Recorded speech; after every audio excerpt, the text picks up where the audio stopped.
มื้อนี้ปืนถืออย่างอยู่นี่แล้ว มื้อถือปืนกับเลี้ยงมาแล้วตบปืนจนมือแตกพูนน่ะ ตบจังไดเอาเนี่ยแหละปืนกับปืนจริงได้คือนะพูนตบจนมือแตกพะวะอืมปืนจริงได้คือน่ะนักแค่2 โล2 โล3 โล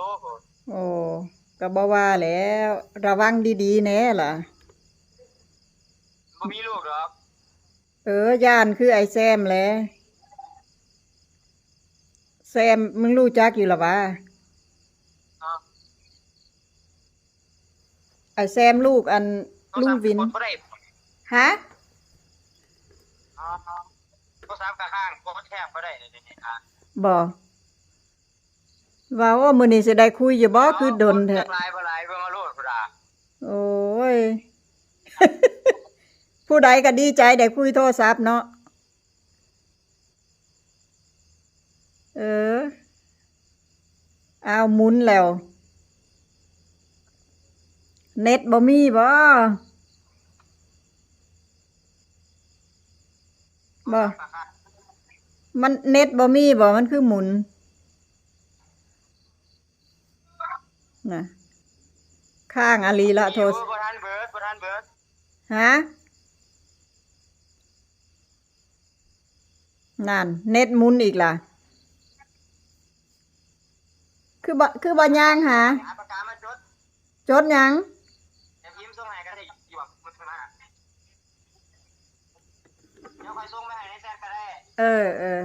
มันคือหมุนแต่โทรศัพท์น่ะ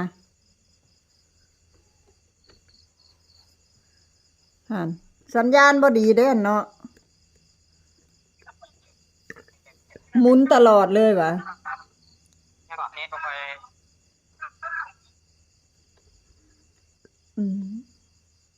โหนหมุนอีกล่ะ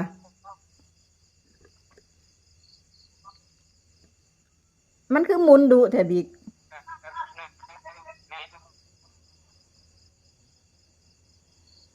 โทรศัพท์วะเน็ตซ่าบ่คือพากระเติมไปอยู่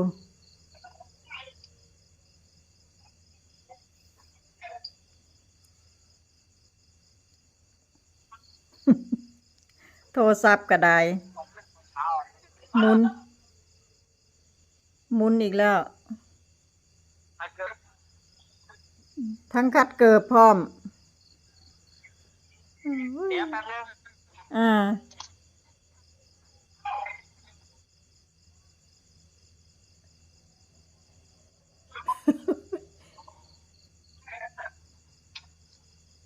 คัดจากมือแล้วเกิบหันคือคัดลายมือแล้วเกิบหันยังบ่เหลื่อมอยู่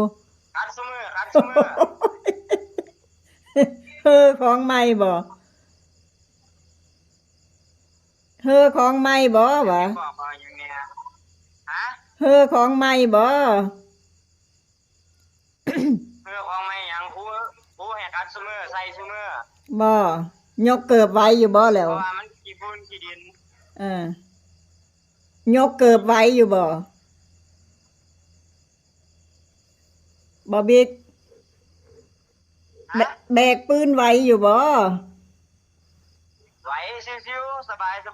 พูนคือว่านักแท้มันก็บ่หนักปานนั้นล่ะบ่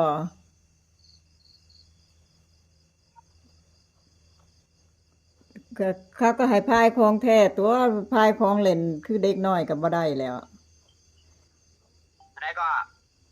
อันนั้นคือเด็กน้อยก็บ่ได้แล้ววะส่งไปให้แล้วในแชทแนวที่อยากได้นะคือสิได้กินข้าวใหม่วะอะไรก็คือสิได้กินข้าวใหม่วะพอการกินน้ำโอ้ยเพื่อฮอดมันก็แข็งเบิดแล้วเนาะมีบ่เป็นหยังหรอกความมาโลดอยู่นี่อากาศร้อนแท้อยู่บ้านหนาวอยู่บ่หนาวอยู่เย็นอยู่มื้อนี้ฝนตก2 มื้อล่ะมันบ่มีแก๊สน้อยแล้วบิ๊กถ้ามีแก๊สน้อยปิกนิกเอาไปนึ่งอยู่หั่นก็ได้ มันบ่มีเตาแก๊ส อยู่นี่ น้อย นะโคตรร้อนเลยบ่หนาวบ่หยังเลยอยู่ในเมืองน่ะ มันแฮงอยู่ใกล้เขาตัวอยู่หั่นบ่แม่นบ่ ใกล้แหละอยู่หลังอยู่หน้าเขาเลย ก็นั่นแหละ เป็นเขาหลังลงพึก แนมเบิ่งมีแต่เขาหวะ เขาหั่นแหละจะว่าร้อน ก็เฮ็ดเวียกก็ฮ้อนตัว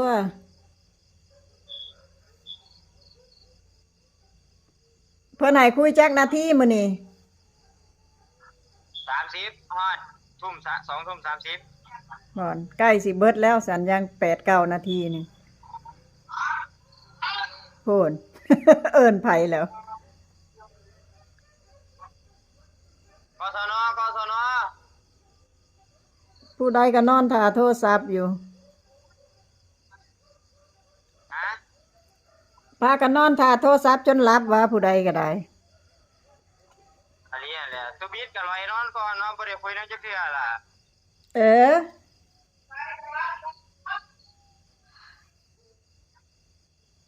รับตลอดแหละเพิ่นนี่ฮะบ่ได้เบิ่งโทรทัศน์เด้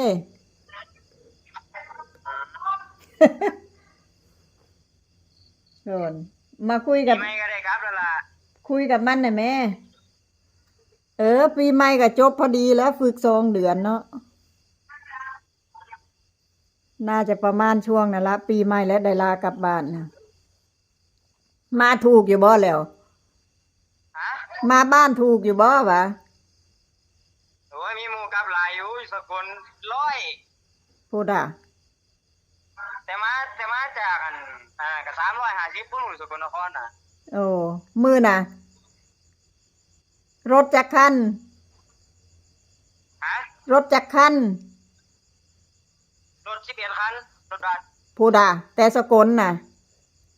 แม่น มึงไปคุยอยู่คันที่3สันเห็นเขาลงอ่ะหัน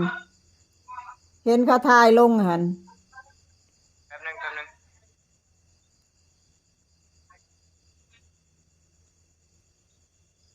จังสิยืนไว้บ่รู้มื้ออื่นสวนสนามได้ยืนอยู่น่ะ2 ชั่วโมงกว่าพุ่น ว้ายก็ต้องไว้ละ สวนสนามบ่ว้ายเป็นทหารก็ต้องฝึกอดทนนั่นแหล้ว ฮะ เป็นทหารก็ต้องอดทนแหล้ว โพสต์อยู่หั่นแหล้ว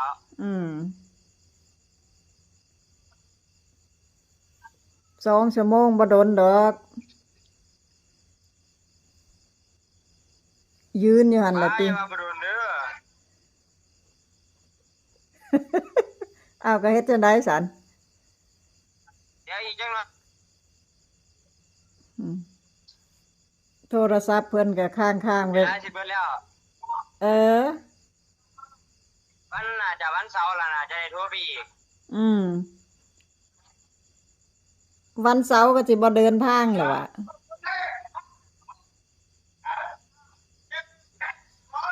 อิหยัง อะไรก็ เสียงไผ เขานับอันนั้นคนที่เรียนต่อกศน บ่ เด้ โอ้ ยืนเรียงกันใส่ลายเด้อ เมื่อวานเห็นอยู่รูปฝึกเขาลงให้เบิ่งอยู่ มึงไปอยู่ทางหลังหมู่พุ เอาอยู่ข้างหน้า อยู่ทางหน้าทางหน้าไสเห็นอยู่ทางหลังพุ ฮะ เห็นอยู่ทางหลังผุนภาพหนึงฮะ บ่ได้ยินบ่ใหม่ดู เห็นยืนอยู่ทางหลังพูนอันภาพที่อันรำมวยน่ะเขาลงให้เบิ่งในไลน์น่ะ บ่ โอ้ เห็นอยู่ดิ เห็นอยู่ว่าอ้าวพูดน้อยๆไปให้ไปอยู่ทางหลังหมู่เนาะวะ มีจักรูป มีรูปเดียว เห็นรูปเดียวนะ ซอกหาว่าสันอยู่ในแชทแล้วให้แจนส่งไปเบิ่งเลย เดี๋ยวค่อยโทรหาผู้สาวก่อนเดี๋ยวสิเบิดเวลาก่อนเดี๋ยวสิบ่ได้คุยนำบ๊ายบายเดี๋ยวโทรหาใหม่ เอาวันเสาร์พุ่นละ บ๊ายบาย เอา ฝันดีจุ๊บ แม่น เอา